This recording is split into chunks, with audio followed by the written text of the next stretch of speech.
अस्सलाम वालेकुम नाज़रीन, साइट में भलीकार आऊं आहियां अवां सां गॾु नाज़िया मीर। नाज़रीन, जो कि प्रोग्राम में असीं ॻाल्हाईंदासीं 27वीं तरमीम बाबति थींदड़ सरगर्मियुनि, उन ते ईंदड़ रद्द अमल, पाकिस्तान पीपल्स पार्टी जो फ़ैसिलो ऐं उन खां सवाइ पाकिस्तान ऐं अफ़गानिस्तान विच में इस्तांबुल में जारी टें दौर जो हतमी राउंड, उन हतमी राउंड जो नतीजो छा निकिरंदो ऐं ॻाल्हियुनि जी कामयाबीअ जो केतिरो इम्कान आहे, उन ते गुफ़्तगू कंदासीं। नाज़रीन, जेको पैनल मूंसां गॾु मौजूदु आहे, जो तारुफ़ सां कराईंदसि। मूंखे जो कि पैनल में गुफ़्तगू जे लाइ जॉइन कियो आहे प्रोफेसर मजीद चांडियो साहब,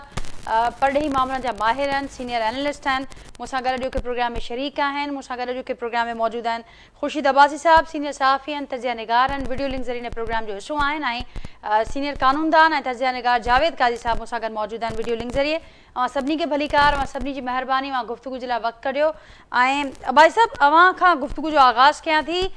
जेका अॻु जेको सुवाल हो, पाकिस्तान पीपल्स पार्टी CEC जो इजलास हलंदड़ आहे ऐं इहो सुवाल बार बार थियो पिए, ऐं ज़ाहिर आहे 2 भाङे 3 अक्सरियत लाइ पीपल्स पार्टी जी जेका हिमायत आहे उहा तमामु ज़रूरी आहे हिन 27वीं तरमीम जे बिल जी मंज़ूरीअ लाइ। पर पोइ हाणे हिमायत या मुखालफ़त वारो सुवाल किथे पोइते रहिजी वियो आहे। हाणे जीअं त पीपल्स पार्टी जे अॻुवाणनि पाण बि इहा ॻाल्हि कई आहे त कुझु नुक़्तनि ते असां सम्झूं था त कुझु नुक़्ता ज़रूरत आहे हिन वक़्तु मुल्क जी, ऐं उन्हनि में जेका तब्दीली अचे पई या उन्हनि खे आणणु उहो ज़रूरी आहे। त हाणे सुवाल इहो बचे पियो हिन वक़्तु त कहिड़नि नुक़्तनि ते पीपल्स पार्टी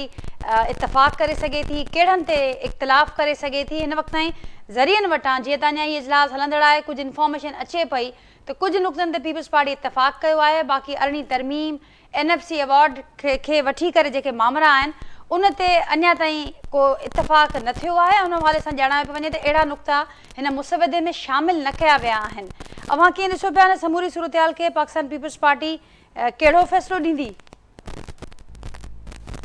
उहो त ख़बर पवंदी इजलास खां पोइ त पीपल्स पार्टी कहिड़ो फ़ैसिलो ॾिए थी, पर पीपल्स पार्टी जो फ़ैसिलो इंतिहाई अहम हूंदो हिन स्टेज ते। ऐं कल्ह हिकिड़ी तकरीब हुई गवर्नर हाउस में, मां उते हुयुसि, त गवर्नर सिंध जेको आहे उहो इजाज़त इहो ई चयो त भई कुझु 1-2 महीने में वॾियूं तब्दीलियूं अचण वारियूं आहिनि मुल्क जे अंदरि, ऐं हुन 27वीं जेका तरमीम आहे उनजी हिमायत सपोर्ट कई या थियणु खपे, ऐं उनखे जेके तरीक़े सां कनि उहे सही न आहिनि। हाणे ॻाल्हि इहा आहे, अच्छा होॾे तहरीक इंसाफ़ वारनि जो जेको मौक़ो अचे थो उहो सख़्तु नाला आहिनि इन तरमीम जे हवाले सां, ऐं MKM वारा ख़ुशि आहिनि, पीपल्स पार्टी ख़ामोश आहे।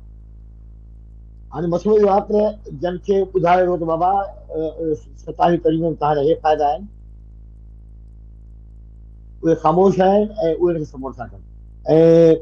जन खे इहा ख़बर आहे त भई हिन में तमामु वॾी गड़बड़ आहे ऐं इन खां पोइ छा नशो बीहंदो, त उहे तनक़ीद कनि पिया। हाणे मेन मसइलो इहो आहे त असुल जेके इक़्तिदार में वेठा आहिनि, ख़ासि तौर पीपल्स पार्टी जेका सिंध जी नुमाइंदगी करे पई, उन जो फ़ैसिलो कहिड़ो अचे थो ॾिसे छा थो थिए। पर जॾहिं बि अहिड़े तब्दीली ईंदो आहे त उन में कुझु बैलेंस रखियो वेंदो आहे, कुझु कंहिंखे ख़ुशि करण लाइ कुझु नुक़्ता कया वेंदा आहिनि ऐं के नाराज़ थींदा आहिनि, बराबरि पोइ गॾु खणी हलिणो हूंदो आहे। असल मसइलो इहो आहे त जेका हाणे तनक़ीद थिए पई, इहा ॻाल्हि कई NFC अवॉर्ड जे हवाले सां जो ख़ात्मो थी वेंदो, ऐं नवां इंतिज़ामी यूनिट जेके ठहंदा हुनजो बि एॾा पहला खणी। हाणे ॻाल्हि इहा आहे त असांजे मौजूदा सिस्टम ॾिसूं था, जेका जोड़ जॻह थी आहे,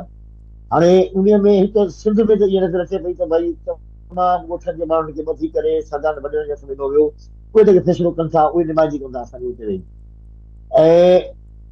अॻिते हली इहो बि थियो त जेका मौजूदा गवर्नमेंट आहे इहो इल्ज़ाम आहे त जेके बि अक्सर जेका इलेक्शन में खटिया आहिनि उहे कंहिं ॿिए तरीक़े सां खटिया आहिनि, यानी सपोर्ट सां खटिया आहिनि, अवामी सपोर्ट कोन्हे उन्हनि खे।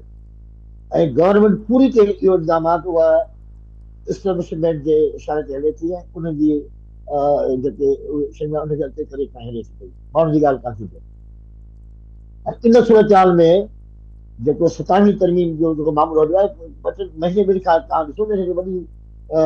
हिते मां केतिरियूं मीटिंगूं बि थियूं, चङनि माण्हुनि जी कनि तनज़ीमूं थियूं, त हाणे इहो इन खां पोइ छा थियणु खपे। ऐं इन में MKM माना मारिजे वेठा आहिनि हर लिहाज़ सां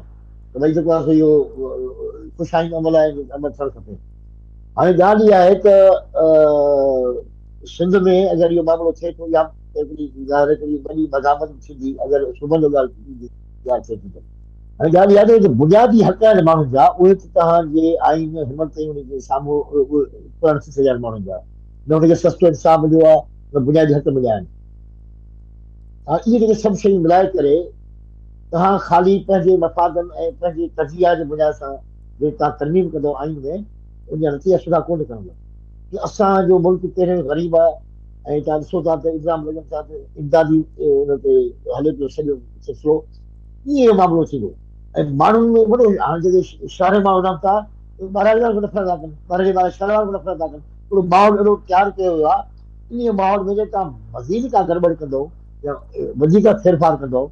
या कंहिं हिकिड़े साइड जो सपोर्ट कंदो त ॿी साइड तव्हांजे गले पवंदी ऐं मुल्क आहे हीअ रियासत आहे हिनखे हलाइण जे लाइ मां सम्झां थो घटि में घटि उहे फ़ैसिला थियणु खपनि जिन मां ख़बर अचे इहा पए त भई इंसाफ़ ते मुबनी आहे ऐं ओपन हिकिड़ो फ़ैसिलो आहे। हाणे सॼा मामला जो तव्हां सवाल कयो आहे त हाणे इन में सॼो जेका पूरी ख़ासि सिंध जो माण्हू जेको आहे पीपल्स पार्टी ॾिसे थो सिंध जी नुमाइंदगी जेका आहे पीपल्स पार्टी वटां ऐं पीपल्स पार्टी जो ई किरदारु जेको आहे साम्हूं ईंदो त हुनजो अॼु हिन कहिड़ो फ़ैसिलो था कनि ऐं इन जे मामले कहिड़े तरीक़े सां डील था कनि इहे शयूं आहिनि हाणे ॾिसे असुलु मामिलो जेको आहे पीपल्स पार्टी जो कहिड़ो फ़ैसिलो था कनि छा था कनि ऐं वरी अहम ॻाल्हि इहा बि आहे त इन जा जेका 27 तरमीम आहे मुकमल तौर ते उनखे ज़ाहिर न कयो आहे ऐं थी सघो सियासी जमात खे ॿुधायो वियो हुजे जंहिंजे हक़ में इहा तरमीम हुनजे में जंहिंजे ख़िलाफ़ हुनखे समर चयो वियो हूंदो हुनखे ख़बर हूंदी आहे नुक़्तनि जी पर आम माण्हू ताईं या मीडिया ते उहे बुनियादी नुक़्ता न पहुता आहिनि त आख़िर इन जो ड्राफ्ट जेको आहे उहो आहे छा कहिड़ी बि आहे हाणे त ख़ाली जेको सोशल मीडिया ते या मीडिया में ॻाल्हियूं अचनि थियूं उन ते असां तबसरा कयूं था उनखे पहुचूं था त हाणे छा थींदो हाणे थोरो इंतज़ारु कजे त पीपल्स पार्टी छा थी फ़ैसिलो करे हुन खां पोइ ॻाल्हाए सघिजो जेकर पीपल्स पार्टी स्टैंड थी वठे त पोइ ॾाढो मुश्किल थी वेंदो 27 तरमीम खे अमल करणी आहे उनखे फाल करणी आहे उनखे बाक़ी जॾहिं पीपल्स पार्टी पोइ घटि थी वञे पोइ ज़ाहिर अमल थींदो आहे पूरे आबताब सां नाफ़िज़ कंदा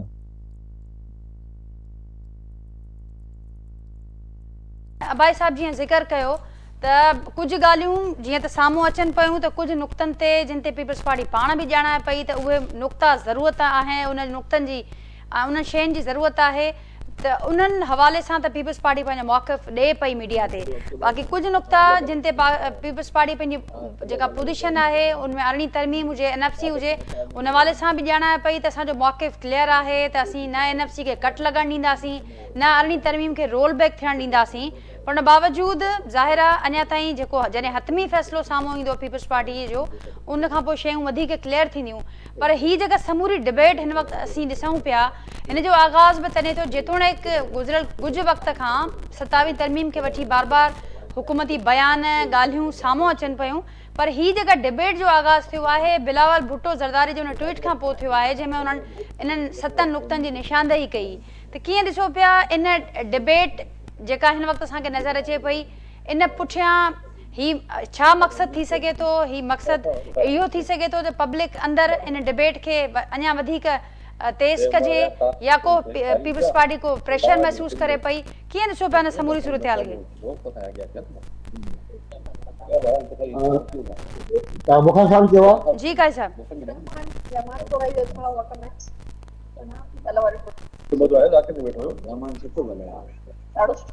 काई साहब मुंहिंजो आवाज़ वंदे पहुचे पियो नाज़िया बिल्कुलु अचे पियो मूंखां सवाल कयो आहे न जी जी बेसिकली जेको पॉइंट इहो आहे जो वेरी लॉजिकली करेक्ट असांखे का ख़बर न आहे त अमेंडमेंट में अचे छा थो अमेंडमेंट में जेके शयूं ॿुधाई वयूं आहिनि उनखे छा बिलावल ओन कयो आहे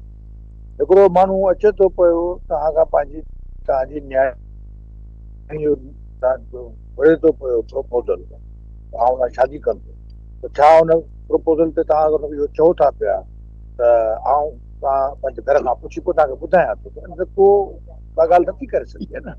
त अहिड़ी तरीक़े सां हुनखे हिकिड़ो प्रोपोज़ल आयो आहे नेचुरली असांखे ख़बर आहे अंदरि वेठा हूंदा डाला कयो हूंदनि एस्टेब्लिशमेंट सां ठहियल ॿई पार्टियूं आहिनि पर असां वटि टेक्निकली हिन वक़्तु हुनखे ॻाल्हाइण जी ज़रूरत कहिड़ी आहे छाकाणि हुन इंडोर्स कयो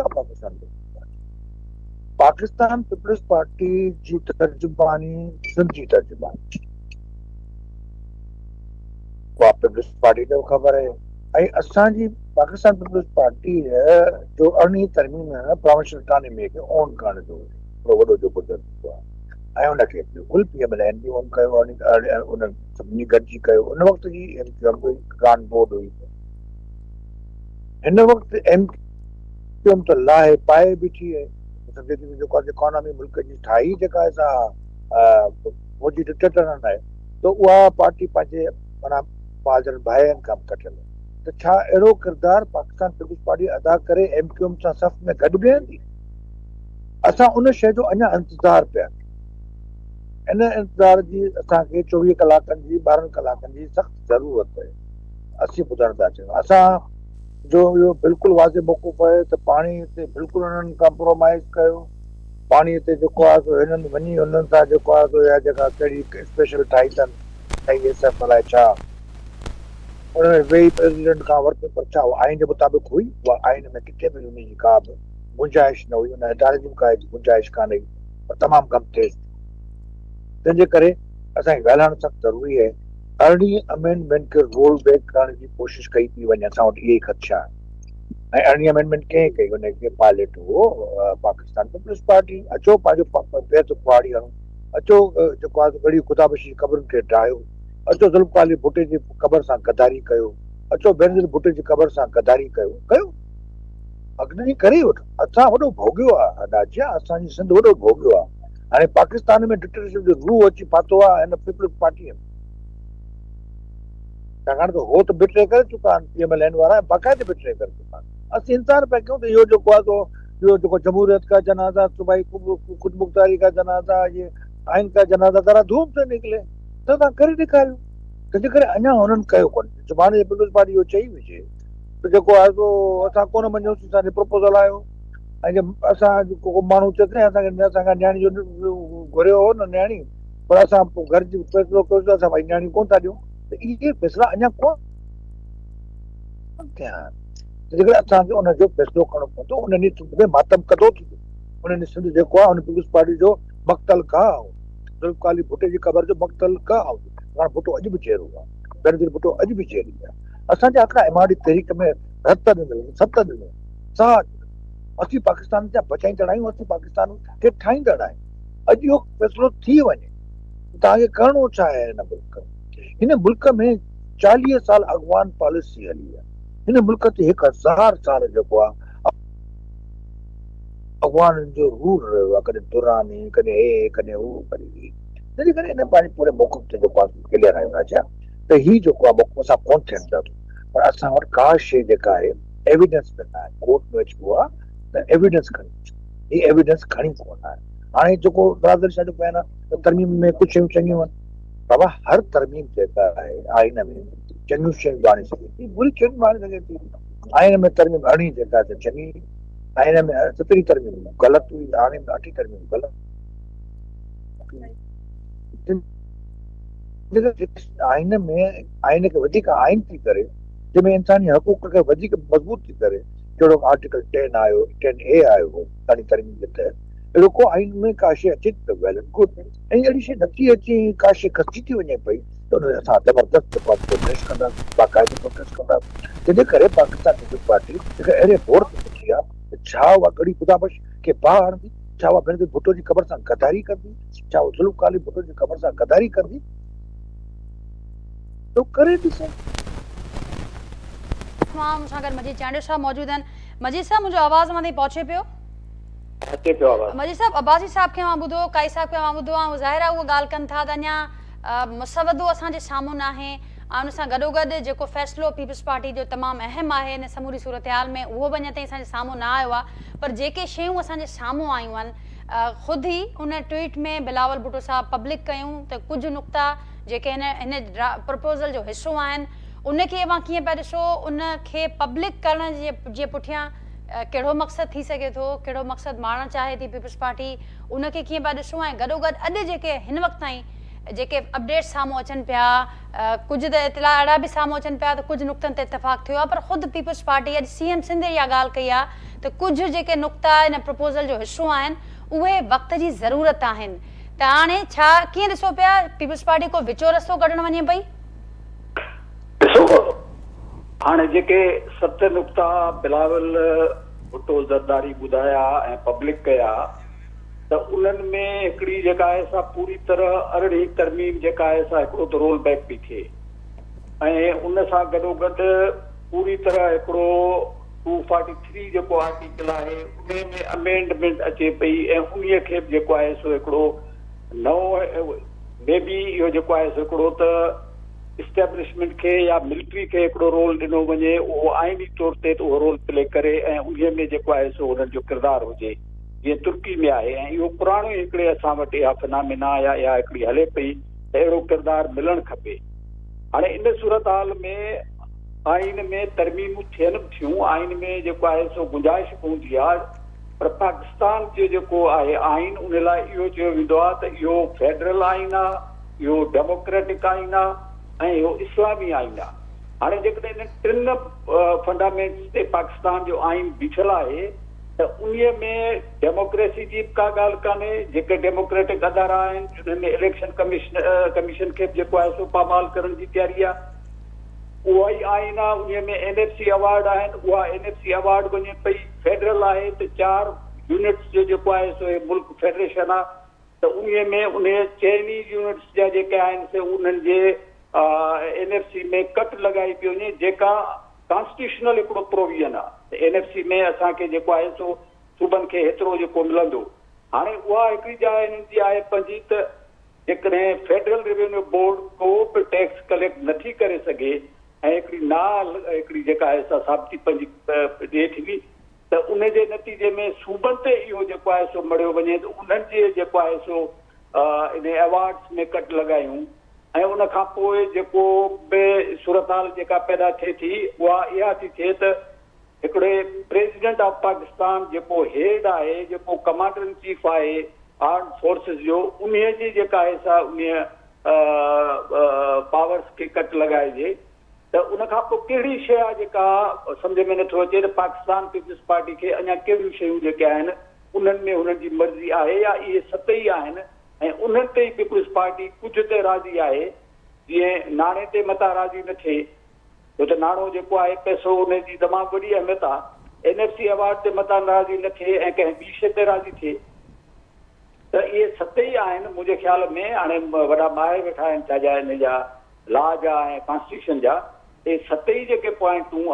बिलावल भुट्टो ज़रदारी खणी आयो उहे 7 ई कतई तौर ते बि मुंहिंजे ख़्याल में त सूबनि खे फेडरेटिंग यूनिट्स खे नामंज़ूर हूंदा ऐं पाकिस्तान जो जेको बि हिकिड़ो जेको तबिको आहे पढ़ियल तबिको हुजे वकील हुजे डॉक्टर हुजे जेके प्रेशर ग्रुप्स हुजनि सिविल सोसाइटी हुजे उन्हनि खे कतई तौर ते बि इहो क़ाबिल क़बूल न थींदो जेका अमेंडमेंट अचे पई मुंहिंजे ख़्याल में ऐं उन अमेंडमेंट जे ख़िलाफ़ पूरी तरह मुंहिंजे ख़्याल में त सिंध जो हर माण्हू हींअर इन ते मुतफ़िक़ आहे न फ़क़ति सिंध जो पर चइनी सूबनि जो। पंजाब खे तव्हां ॾिसो पंजाब जे वधि में वधि जेको आहे NFC में कट जेकॾहिं लॻे थी उनजो वॾे में वॾो नुक़सानु पंजाब खे पहुचंदो त इन लिहाज़ सां असांजे जेके रिसोर्सिस आहिनि असांजा जेके रेयर अर्थ आहे इहे सॼे जूं सॼियूं हिकिड़ियूं अमेंडमेंट जे ज़रिए ऐं पाकिस्तान जो हिकिड़ो जेको फेडरल निज़ाम आहे पाकिस्तान जेको फेडरल मुल्क आहे उन्हीअ जो स्ट्रक्चर चेंज कयो पियो वञे ऐं उन्हीअ में सूबनि खे जेका आहे अञा बि ॻाल्हि इहा वञे थिए पई ऐं उन्हीअ ते MQM बि ऐं कुझु पार्टियूं अथव ऐं ख़ुदि PMLN ऐं उनजी जेको आहे सो पंजाब असेंबली जो स्पीकर बि इहा ॻाल्हि थो करे त नवां सूबा ठहणु खपनि। कतई तौर ते बि पाकिस्तान जो वाज़े आहे ऐं पाकिस्तान जो 73 जो आइन इन जी गारंटी थो ॾिए त पाकिस्तान जेको आहे सो 10 सूबनि ते मुश्तमिल हिकिड़ी फेडरेशन आहे ऐं उन फेडरेशन खे तव्हां ड्राइण लाइ उन फेडरेशन जे ख़िलाफ़ तव्हां हिकिड़ी जेका आहे सा अमेंडमेंट आणियो ऐं उन में पीपल्स पार्टी हुजे या PMLN हुजे या उन में जेका आहे सा ॿियूं पार्टियूं हुजनि उहे इन ते जेको आहे सो जेकॾहिं को बि कंप्रोमाइज़ कनि थियूं त उन्हनि अवाम जे मिनरल मैंडेट जी जेका आहे सा हू तौहीन पिया कनि ऐं पर मैंडेट जे बि कंट्रोवर्शियल आहे त हिननि खे मैंडेट मिलियल आहे या न आहे त हिन वक़्तु सूरत हाल इहा आहे त सूबा कतई तौर ते बि मां सम्झां थो त हे पुराणो 80 साल खां इहो तजुर्बो ई 50 जे ॾहाके में करे चुका। एजुकेशन ते तजुर्बो अयूब खान जनरल अयूब करे चुको शरीफ़ कमीशन ठाहे उन में जेको आहे सो लैंग्वेज खे उन में एजुकेशन खे हिकिड़ो हिननि खे उहो ठाहियो पर उन जो तजुर्बो नाकाम वियो। वरी इहो ई तजुर्बो जनरल ज़ियाउल हक़ कयो, इहो ई तजुर्बो वरी जेको आहे सो परवेज़ मुशर्रफ कयो। वरी हींअर जेका डेमोक्रेटिक गवर्नमेंट आहे, जेके क्लेम था कनि त असां जेको आहे सो डेमोक्रेसी में बिलीव था कयूं ऐं जमहूरियत असांजी सियासत आहे, त उहा जमहूरियत ऐं असांजी सियासत उन्हीअ में बि जेको आहे सो तालीम खे वरी फेडरल जेको आहे सो हुकूमत जे हवाले करणु, उतां खां वरी नओं हिकिड़ो जेको ठाहे अचणु, त नओं निसाब असां ॾींदासीं। एक्टिगेट छा था करणु चाहिनि, मूंखे त हैरत आहे इन ते। ऐं असांजा त कम अज़ कम पॉलिटिकल साइंस जा अफलातून खां वठी वेंदे हेनरी किसिंजर ताईं किताब बंदि करणा था पवनि, ते तजुर्बा कहिड़ा था थियनि। मुल्क में हिकिड़ा तजुर्बा थी चुका ऐं उहे तजुर्बा फैल विया, त तव्हां वरी उन्हनि तजुर्बनि खे वरी रिपीट पिया कयो ऐं वरी ॿिए हिकिड़े नाले सां वरी ॿी हिकिड़ी सूरत हाल में, त मुंहिंजे ख्याल में तिने खे कैटेगरिकली 27वीं तरमीम खे को बि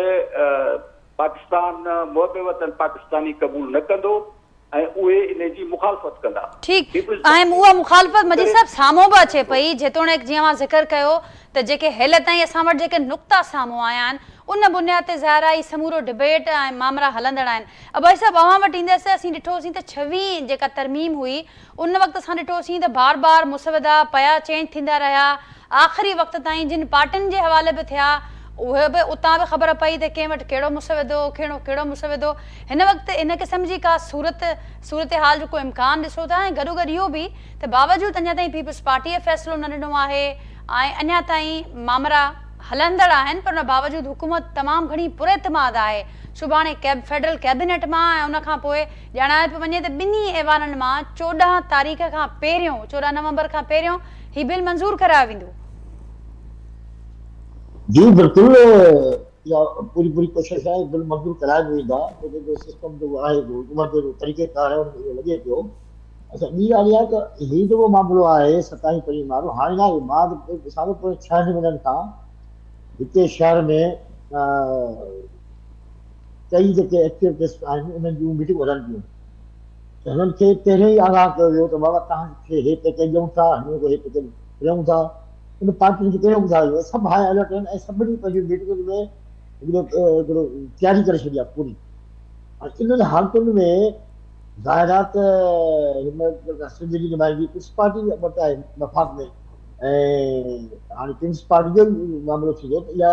इन के मामले खे कीअं डील करे ऐं कहिड़े अंजाम ते पहुचायो, कीअं पहुचाईंदो। छो त जेके अफ़वाहूं हाणे अचनि थियूं 27 तारीख़ जे हवाले सां ॾाढियूं अनोखियूं अजीब ऐं ख़तरनाक आहिनि, ऐं जंहिंसां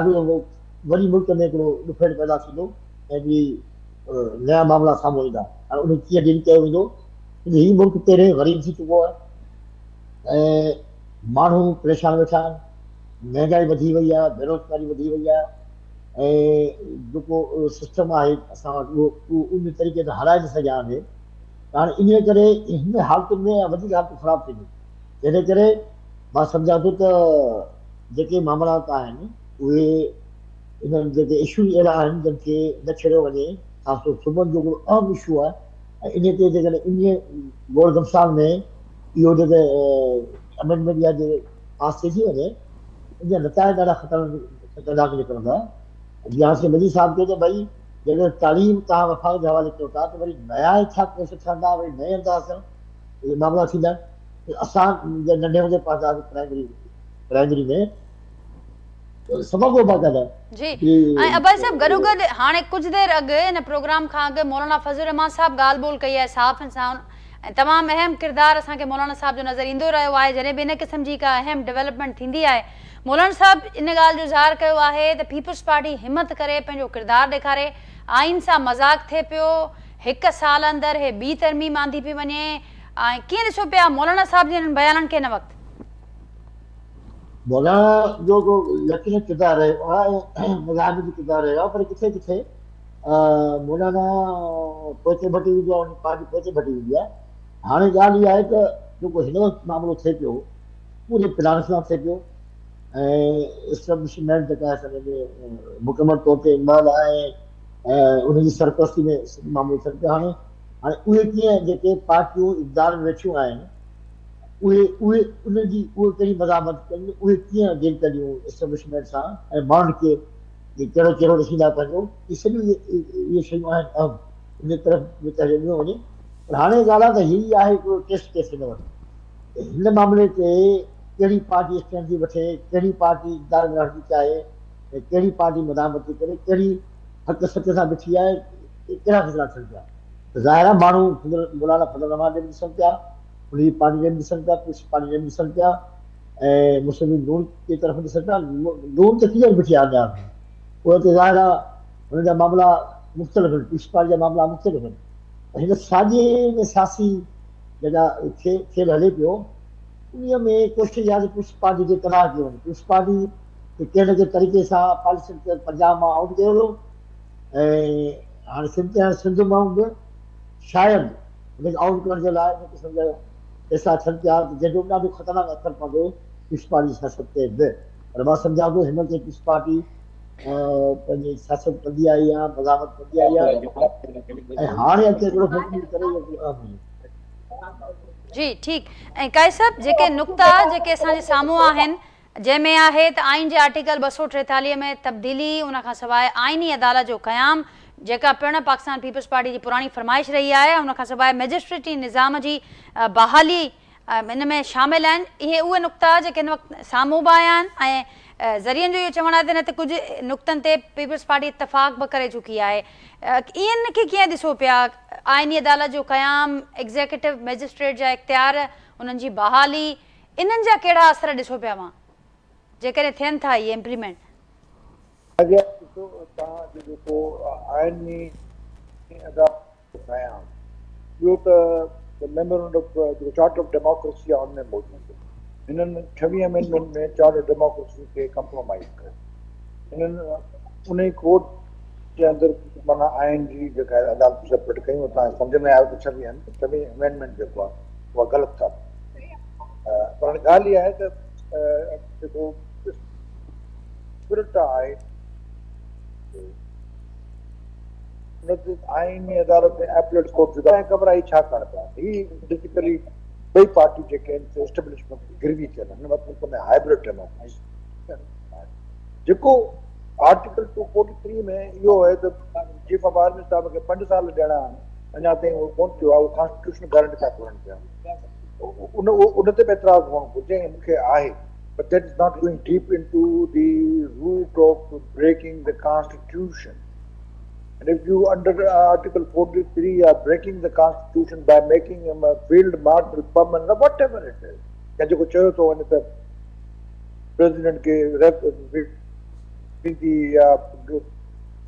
समरी वेंदी हुनखे बाइंड कयो वेंदो, उहो बयान न पए। हाणे चवण जो इहो मक़सदु आहे न या को प्रोपोज़ल अचनि जुदा शइ, बार बार मां चवां जुदा शइ, असांखे परेशानी तमामु आहे पाकिस्तान में, इहो ई कुझु थी रहियो आहे। अॼु हिकिड़ी डेमोक्रेटिक पार्टी PML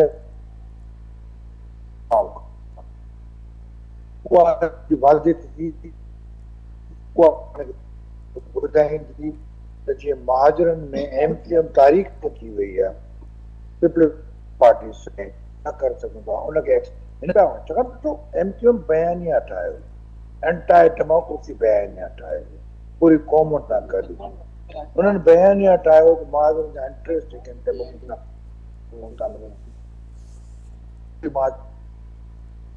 क़ौम अॼु उनजी बाज़ाना हुई डपटा घुमनि पिया ऐं बरादरी शाह ॾिसंदो हूंदो, बिलावल भुट्टो बि ॾिसंदो हूंदो ऐं ज़रदारी साहब ॾिसंदो। हाणे इहो फ़ैसिलो थियणु ॾियो न, असांजो रिएक्शन ईंदो न। छा ही सिंधी क़ौम 5 करोड़ क़ौम फतह थी वेंदी छा? हिनखे केरु फतह करे सघियो आहे? सिंधी केरु फतह कोन हिन बलोचनि खे बि केरु फतह कोन। तंहिंजे करे नई पॉलिटिक्स जी धार असां हिकिड़ो नओं आइन वरी ठाहिण। ही अॼु आइन तबाह कंदा, आइन ठाहींदा, इन जो ते अञा कोन थियो आहे। प्रोपोज़ल आहे, प्रोपोज़ल जेको आहे को प्रोपोज़ल उहो अञा आयो कोन्हे, अञा हुन ते आर्ग्यूमेंट थियो, असां वटि शकल आई कान्हे, असां वटि स्क्रिप्ट बि कोन आयो आहे, असां वटि इहे आया त मूं वटि आया ऐं ही खणी आया, बसि इहो आयो। बिल्कुलु बिल्कुलु काई साहब, पर असां वटि मिसाल बिल्कुलु अहिड़ा मौजूदु आहिनि माज़ीअ में। ताज़ो ई 26 तरमीम वारो असां ॾिठोसीं त कीअं मसवदा चेंज थिया, वरी कीअं ओवरनाइट उहे मामला जेके तनक़ीद जेके ॿुधाईंदा रहिया त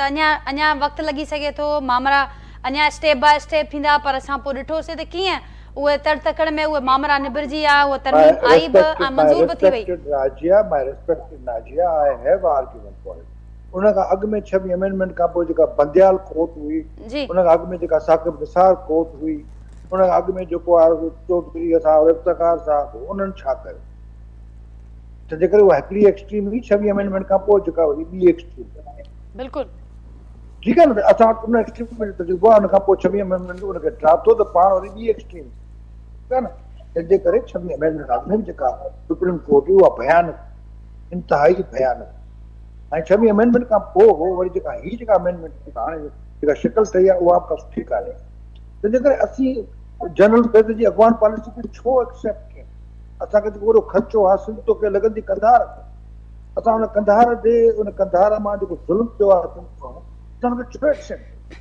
तंहिंजे करे तमामु घणियूं वेरिएबल्स पिया, तमामु घणियूं शयूं, असांजी प्रोमिशनल अटानमी वे पहिरियों शख़्स मां हूंदी, तव्हांखे ख़बर आहे 27 अमेंडमेंट ते हिल ताईं पहिरियों जेको कन्वेंशन थियो आहे उहो असां करायो, मूं करायो कराची जे अंदरि। असीं अञा वेट पिया कयूं, असां वटि एविडेंसिस न आहिनि अची, असां वटि प्रपोज़ल्स आहे, असीं वेट पिया कयूं, असांजी प्रोमिशनल अटानमी खिची वेंदी, असीं हिते रत ते जेको आहे पंहिंजो जेको आहे सो निकिरंदा हुआसीं, असीं रत सत ॾींदा। ठीकु आहे साहब, हाणे घणो वक़्तु न बचियो आहे, इजलास हलंदड़ आहे ऐं पोइ ॾिसूं त कहिड़ा फ़ैसिला नाज़रीन साम्हूं अचनि था, ऐं ख़ासि करे जेका हुकूमत तमामु घणी पुरएतमाद नज़र अचे थी, ऐं हुन जे बयाननि मां बि ईअं ज़ाहिर थिए पियो त ॼण हींअर का रुकावट न बची आहे हिन बिल जे पेश थियण खां वठी मंज़ूरीअ जे अमल ताईं। त पोइ ॾिसिजे त हाणे कहिड़ो फ़ैसिलो साम्हूं अचे थो ऐं इन खां पोइ छा सूरत बीहे थी। मजीद साहब, अव्हां मौजूद आहियो, अव्हांजी मौजूदगी जो फ़ाइदो वठंदे हिन वक़्तु जेके अॼु पाकिस्तान ऐं अफ़गानिस्तान विच में इस्तांबुल में ॻाल्हियुनि जो टियों दौर जो हतमी राउंड आहे, कीअं ॾिसो पिया हिन शइ खे? जेतोणीकि ॼाणायो पियो वञे त हिन में मैकेनिज़म खे फाइनलाइज़ कयो वेंदो, पर उन खां अॻु ऑनलाइन प्रोपेगेंडा ॾिसूं या बेतमादी ॾिसूं ऐं उन सां गॾोगॾु लफ़्ज़ी जंग या सख़्तु बयान चऊं उहे ॾिसूं, अहिड़े माहौल में जेके मामला अॻियां वधनि पिया, को नतीजो ॾेई सघंदा? जेकॾहिं मूंखां पर्सनली पुछंदो पंहिंजो पॉइंट ऑफ व्यू त मां इन मां मुतमइन न आहियां त को नतीजा सुठा निकिरंदा, ऐं कंहिं तरीक़े सां जेको आहे सो तालिबान हुकूमत जेका आहे सा TTP ते के बंदिशूं विझंदी या उनखे रोकींदी, ऐं पाकिस्तान में जेका दहशतगर्दी TTP करे पई उन ते जेका आहे सा रुकावट विझंदी। बाक़ी तव्हां ख़ुदि जेकॾहिं ॾिसो त उते बि जेका अफ़गानिस्तान जे अंदरि आहे त उन में हक़ानी जो जेको ताज़ो स्टेटमेंट जेका आई आहे उन में बि हू बि उहा ई ॻाल्हि करे थो त TTP खे पाकिस्तान ख़ुदि पाण रोकण जी कोशिशि करे, ऐं उहे जेके आहिनि सो उन जे लाइ उते पाकिस्तान पंहिंजा जेको आहे सो कोशिशूं वठे ऐं TTP खे रोके, जीअं उहे अंदरि कार्रवायूं न करे।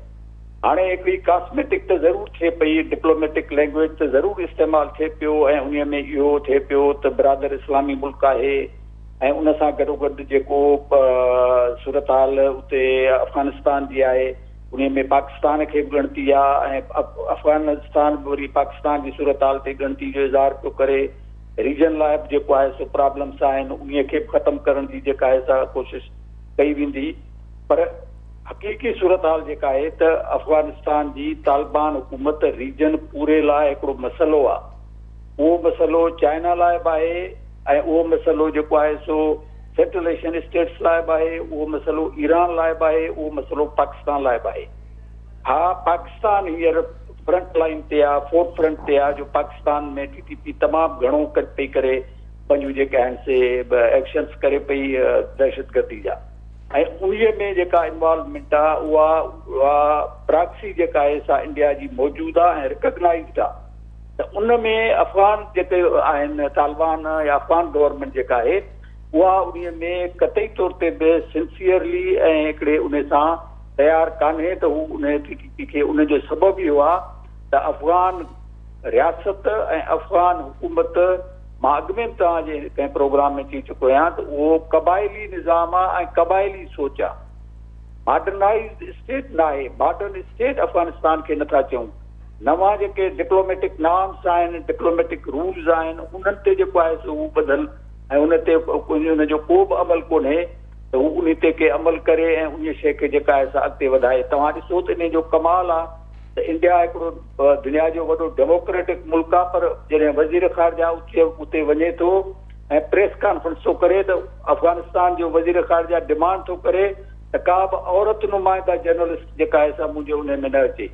त इहा हिकिड़ी सोच जेका आहे, उहा सोच जेका बि डेवलप थिए थी उहा वॾे में वॾी शइ आहे त हिकिड़े पाकिस्तान मॉडर्न स्टेट आहे, हिकिड़ो मॉडर्नाइज़्ड स्टेट आहे, डिप्लोमेटिक नॉर्म्स में यकीन थो रखे।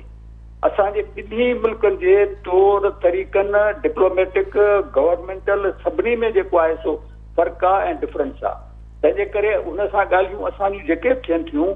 उहे ॻाल्हियूं नाकाब थियूं थियनि जो हू उते क़बाइली इन में रखियूं वेठा आहिनि त TTP बि असां वटि महिमान आहे ऐं जेका आहे सा IS बि असां वटि महिमान आहे ऐं पंहिंजे महिमाननि लाइ हिननि अॻिली हुकूमत बि हिकिड़ी पंहिंजी कुर्बान करे छॾी 90s में या 2001 में 90s में हुकूमत हिननि जी आई हुई। 2001 में इन जे ख़िलाफ़ जॾहिं अमेरिका चाहियो पिए त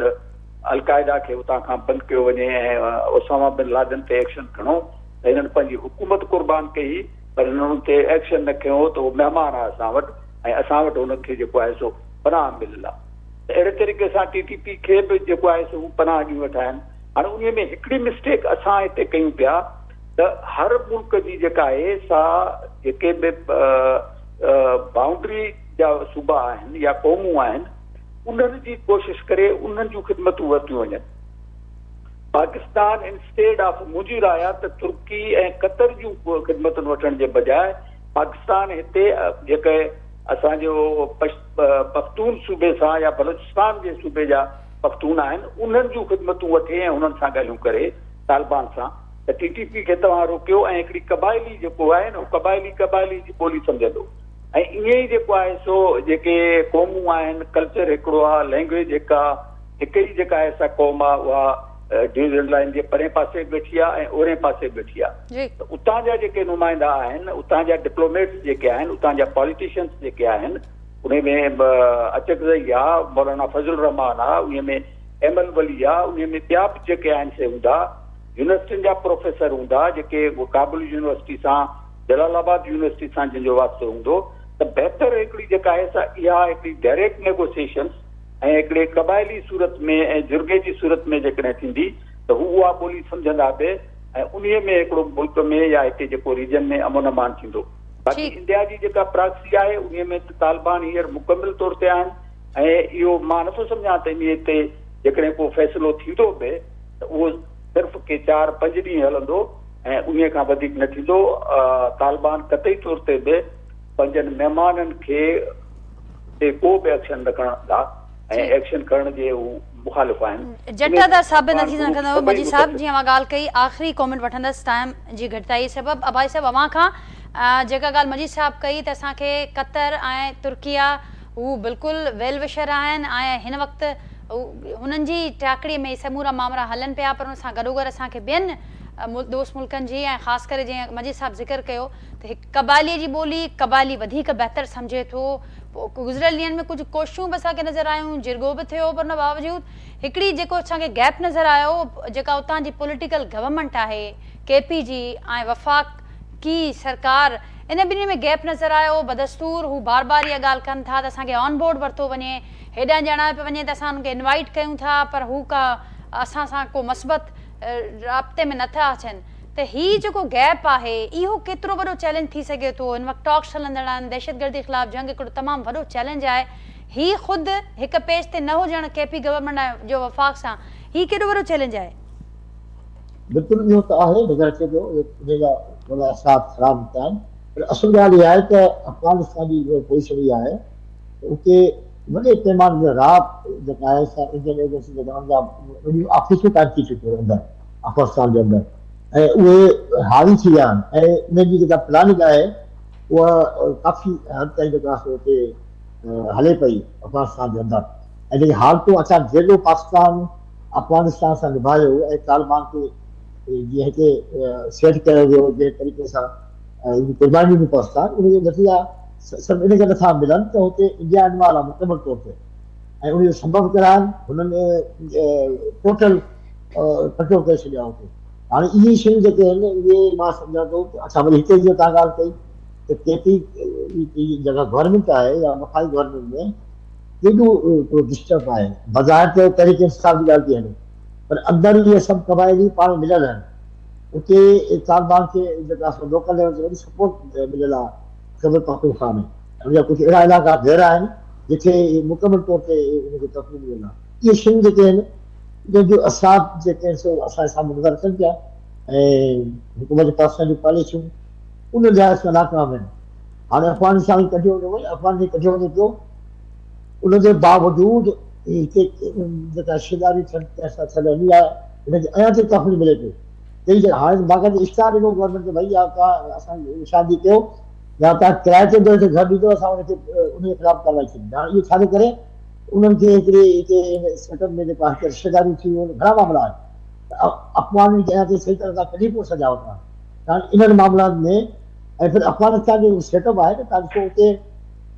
जेको वॾो को ॻोठ आहे त अधु ॻोठ पाकिस्तानी सरहद में आहे अधु ॻोठ जेको आहे सो अफ़गानिस्तानी सरहद में आहे उते शुक्री करण लाइ वॾा मसइला आहिनि त उते माण्हुनि खे कीअं कंट्रोल करे कहिड़े नमूने सां माण्हुनि खे रोके सघिजे थो इहे मामला हिते पड़ोसी मुल्क जे नाते इंतहाई अहम आहे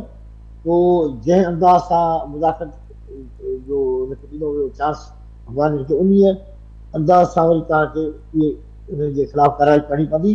पोइ वरी तव्हां उनखे सेटअप कंदा छो जो इंडिया जा मुख़लिफ़ लॻा पिया आहिनि